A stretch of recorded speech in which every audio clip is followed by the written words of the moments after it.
Coming off another very good win, exciting one for our football team, especially in that the way the game unfolded.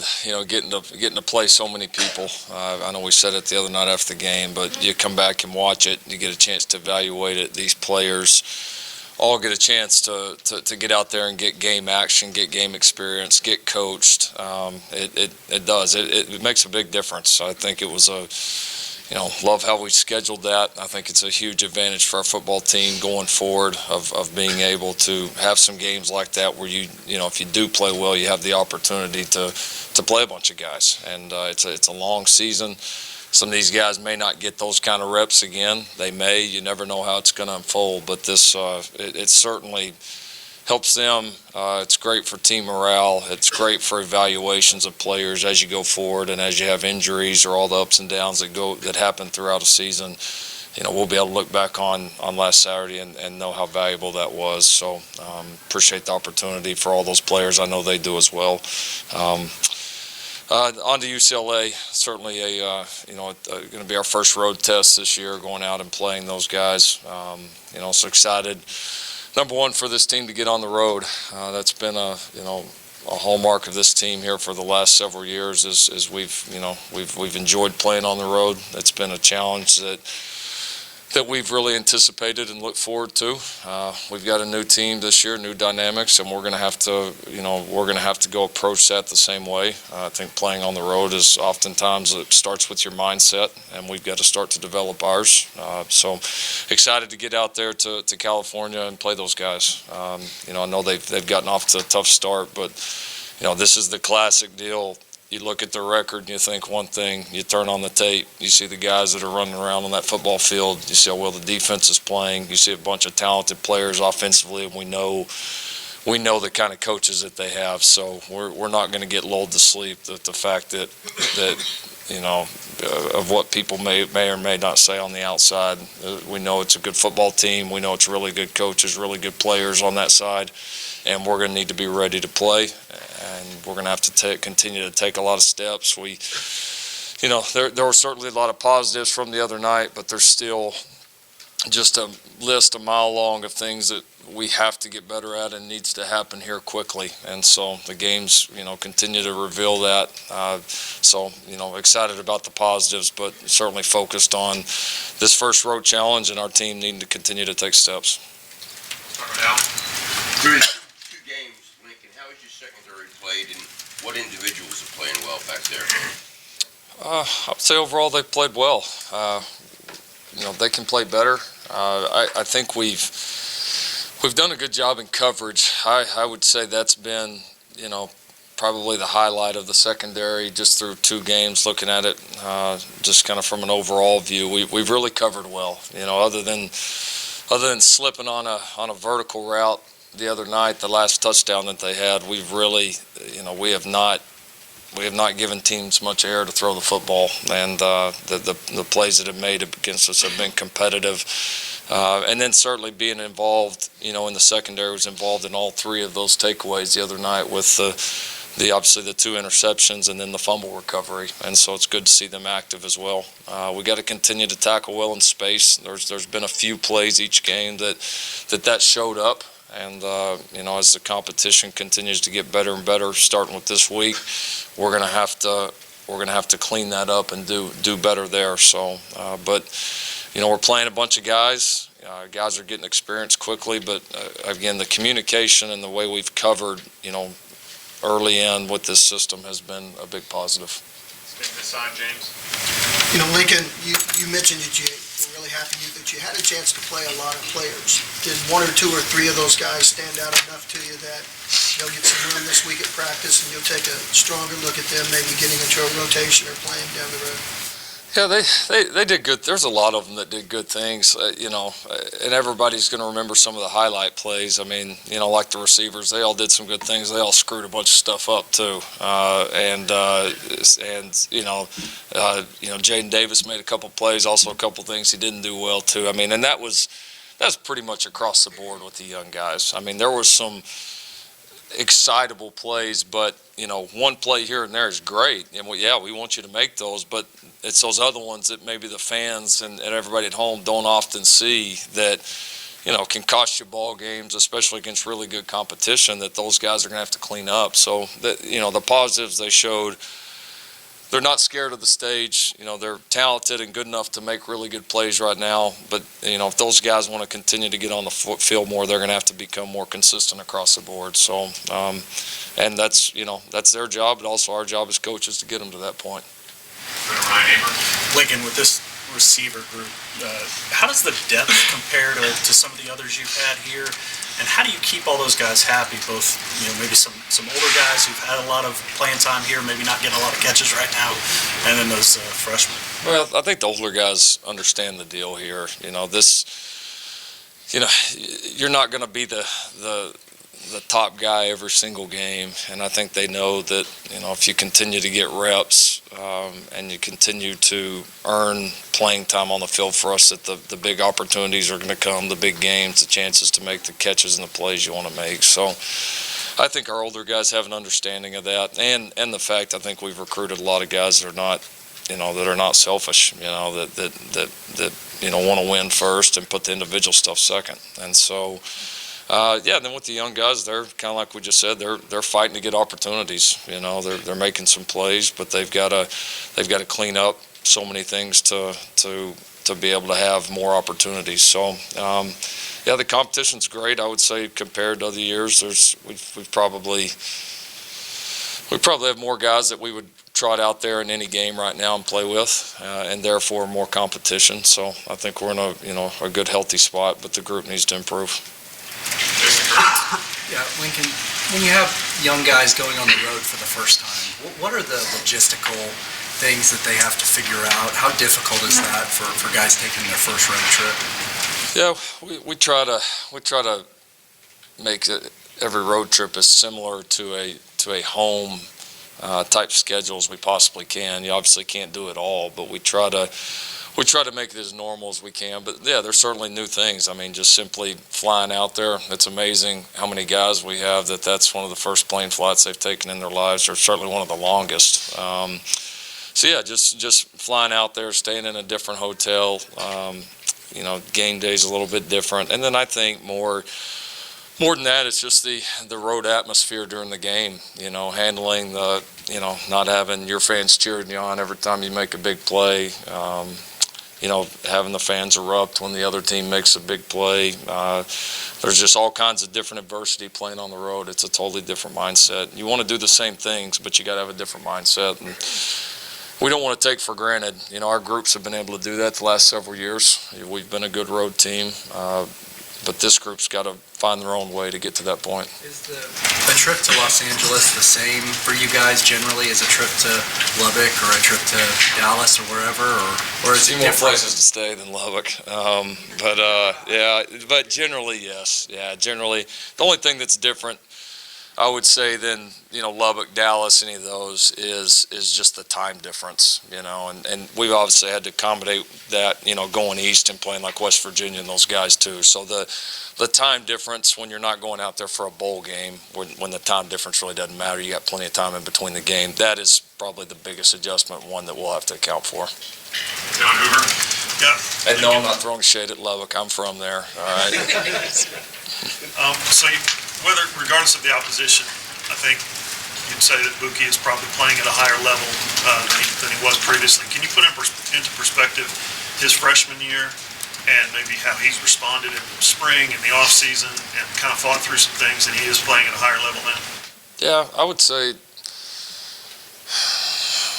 say pretty typical for a freshman. A lot of times you can get in position to make the plays, make some of the plays, but you don't always make all of them as a true freshman. And I think he's a little more clear-minded right now. I think Alex has done a good job with him, and I think he's just more mentally ready to make the plays and to finish them. He did a lot of good things for us last year, and he was in position to do a lot more. But that experience is very valuable, and I would say that combined with the coaching that he's got from Alex and the guys right now has made for a good combination. Is it different for a guy with 5-star expectations, and he came in with a little bit of brashness to him as well?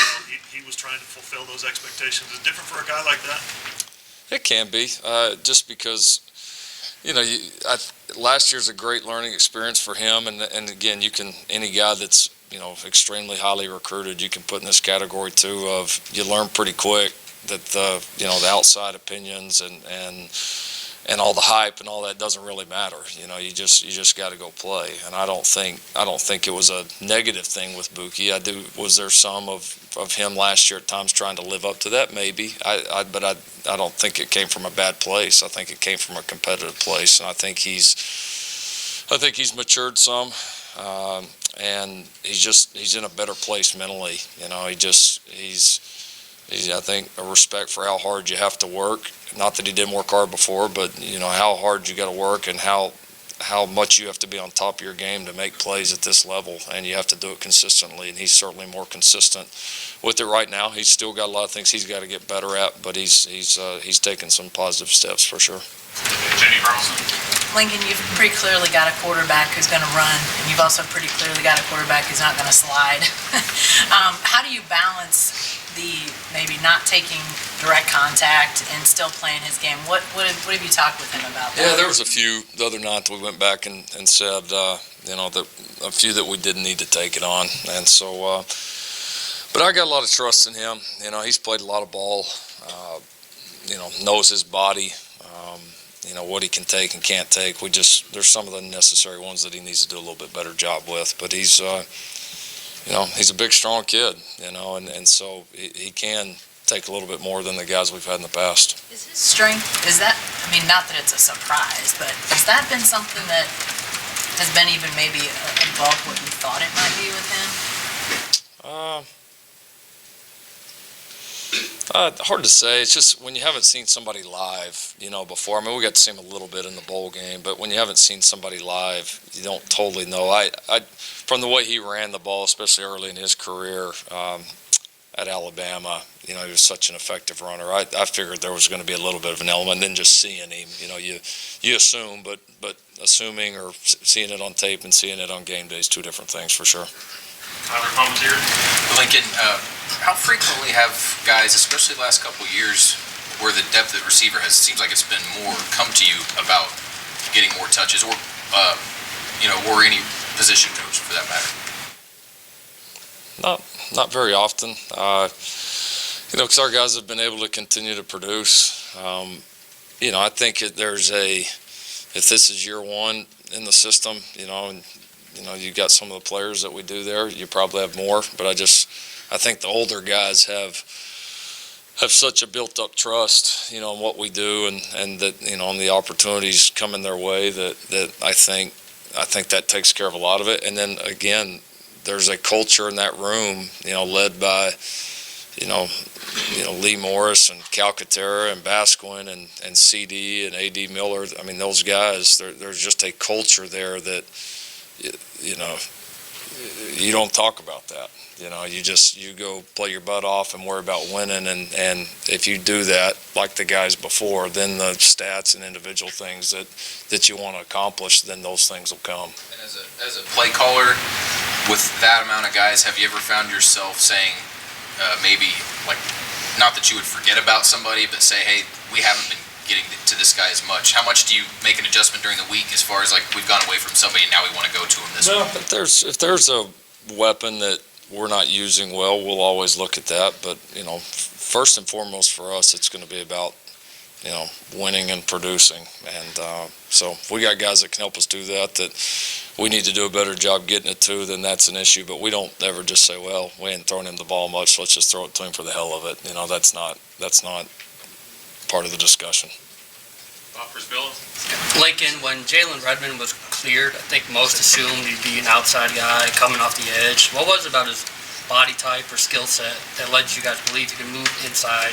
And how would you assess what he's done through the first couple of weeks? Yeah, just watching his body develop over this time. Even when he wasn't available to practice with us, here during the spring, And late last season, he was able to do some things in the weight room, and his body's continued to develop. And then as we watched him on the field, I think part of it was, continuing to try to get our best 11 out there and putting him in a position to potentially be one of those guys. And then I think with the way, that we're playing right now, we can play with a guy like that just because he's strong enough. He just, even though he's not a 300-pounder, he's got the strength of a 300-plus pounder. So you don't really lose anything with the size, but then you gain so much in athleticism, inside that he's a tough matchup for any interior offensive lineman. So he's done well. He played certainly better in this game than he did the first. He's kind of at that point where, after we moved him, there were some things mentally to learn, slowed him down just a little bit as he got comfortable, and you see him starting to think less and play more, and it become more natural, and there's just more and more flash plays with him as we go on. So he's handled it well, and he's going to get a lot better. Joe Bettner. Lincoln, since you've been in Norman, you haven't lost any true road games, and I'm wondering, have you seen anything or can point to anything that has helped those guys go into those road environments and be able to pull out so many wins, whether it be close or not close? Just a mindset. We've done it with different players, different coaches, different everything, different venues. Just a mindset. It's a mindset and mentality of that those teams have had and those players and coaches have had in the past. But for us, it's something to learn from. But we got to understand that none of those count for right now. So we've got to go earn that ourselves with this group. About the venues, is there anything special about playing at the Rose Bowl? I know it's not the Rose Bowl game, but just going there and being able to be in that environment. Oh, absolutely. It's one of the most historic fields in our game. So absolutely it is. And anytime these, especially these non-conference road games, you only get a few cracks at these. You get to obviously, within conference and even some of the bowl games, you cycle back through those some. You only get these, going to Ohio State, going to Tennessee, going to UCLA. I know we've got several great ones here on our future schedule. You only get to do these, just, maybe a time or two in your career. So you definitely want to make the most of it. Yeah, Coach, your thoughts on the offensive line now that you had a chance to look back at this last game, just the progress overall, and then has anyone stood out in particular? Didn't play our best last week.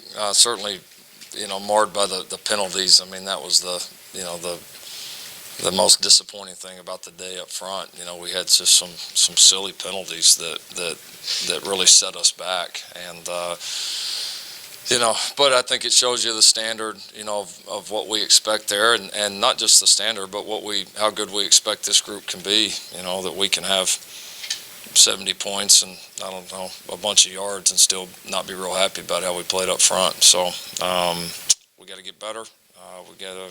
We can't afford the penalties, and there's makings of a good group, and we have had some really good moments up front in the first two games, but we got to continue to get more of those as we go forward.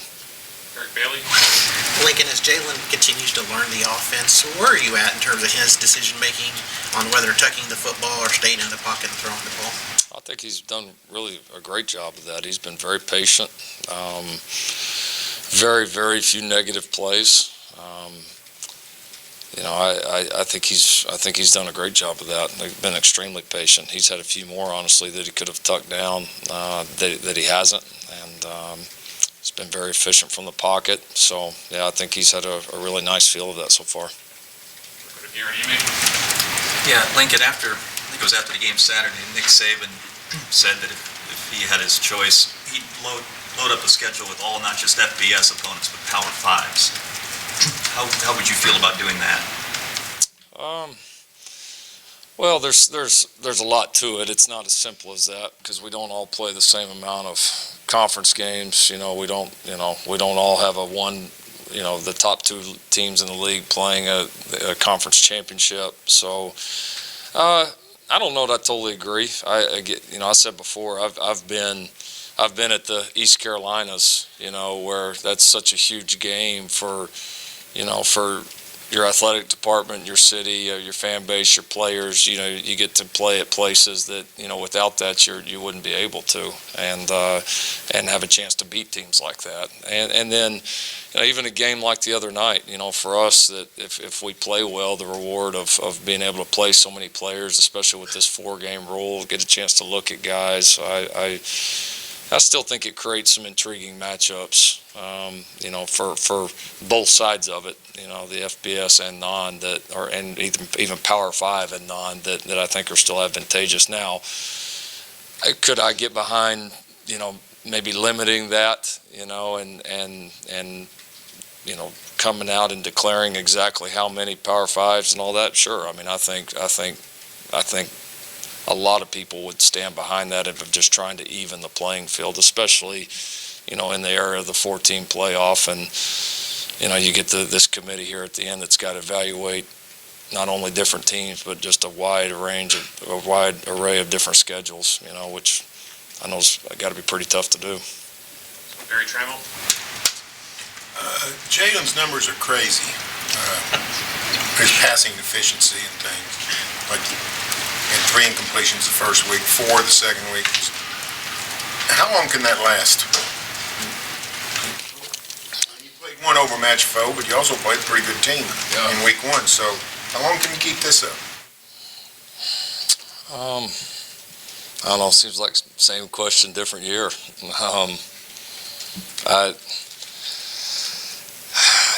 The stats don't always reflect everything, but they do tell some, and we expect him to continue to play well. I know he does. I know he can continue to improve. Might he have some games that he plays better, but maybe doesn't have the exact same stats he's had here week 1 and week 2. I think that's very possible. But we got high expectations for him and our offense, and we've done some good things the first couple of weeks, but I mean, I would say, why can it not, Okay, over here, Dean Blevins. Coach, I'm wondering how satisfied you are at a couple of positions and how the competition is per time there. The first would be rush in with John Michael Terry, Benito, and the other young kid. Yeah, Webu. You didn't want to try to say his name, did you? Yeah. Yeah, excited about that group. It's John Michael Terry's been very, very steady for us. He's played well the first 2 games. He's just a steadying force, man. He plays very physical at the point of attack. Never bust. You just kind of know what you're going to get with him. But it's been a nice situation for both Benito and Uwebu to jump in there and play, but not have to play just a crazy amount of reps, which is ideal for those guys right now as they're getting their feet wet. But they're both extremely talented. They can both rush the passer and have really good both length and athleticism on the edge. So it's been a position that we said coming in that we were going to try to play all 3 of those guys and get a look at them. And then as time goes on, if any of those guys start to separate, we'll start to slant the reps more for that individual. But they've been productive, and again, the competition and playing a lot of bodies has allowed those guys to stay fresh and allowed the young guys to, again, kind of get their first taste of it. The other position is the safeties. Wondering about the production, and then you got guys back there in Barnes and the new guy Washington, Royals. These guys have been around a while. How satisfied at the position, and is there still competition there?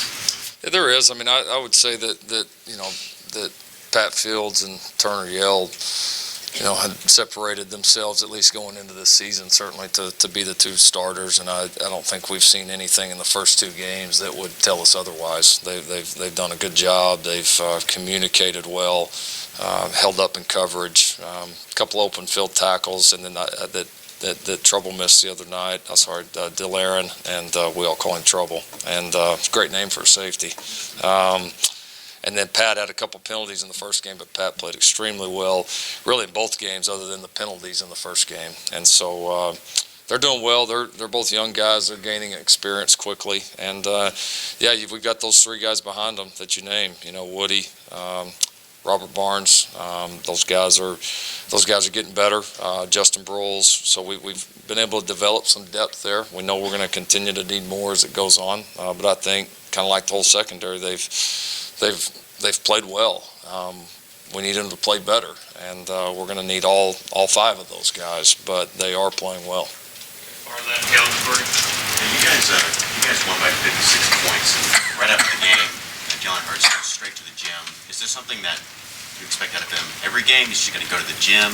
He seemed like he wanted to improve upon something, and I was wondering if you knew anything specific that he wanted to improve upon, that he wasn't happy about. No, just taking care of his body. It's game days, especially one like that, are one of the lightest days of the week for those guys. So it's a long season, and a lot of our players do a lot of things behind the scenes that that the public doesn't see, just to keep their bodies at an elite level. And especially quarterback's a position where you've got to do that, and taking care of body, taking care of throwing arm, all those different things. So no, that's just a guy that's been in it that means a lot too, and doing the extra little things to make sure he's ready for his team. Over to the right, Clay Horning. Going back to the question about playing in the Rose Bowl venue, you seem like a guy, maybe the rare coach, who's able to step outside yourself and sort of recognize moments of, this is pretty cool, what we get to do here. And I wonder if you agree with that, and is that something that you like to impress upon your coaches and your players, that it's not just, like this all the time, you got to take it all in? Yeah, we do. We definitely do. You have to appreciate the opportunities that this game gives you, and I don't want to overlook it. Certainly don't want our staff to, don't want our players to, and I think that can be part of getting ready to play. It's when you get to go into historic venues like this, or go play non-conference games that don't show up all the time. You're going to remember these, and so you want to go play like you want to be remembered, and make sure that's a positive memory on the back end. So it's part of it for us, and this game gives you way too many cool things to experience to not appreciate it. Side, Myron Patton. Your defense, obviously, new coaches means new schemes and things of that nature, but how much of what you're seeing the first couple of games is an attitude adjustment, a way of going about things and how you approach your defense? Sure. Yeah, no, it is. It's a different attitude, mentality, just different vibe about the group. And, we've had 2 tests so far, and, I think there's been things we want to get better at, but there certainly has been a lot of positives, and certainly more positives than negatives, but, we're going to continue to get tested, and that mentality and that toughness and how much we're willing to stick to it is going to continue to get tested in more ways, different ways as this year goes on. And so, it's held up so far, and there's no reason why it can't continue to hold up, but we're going to have to.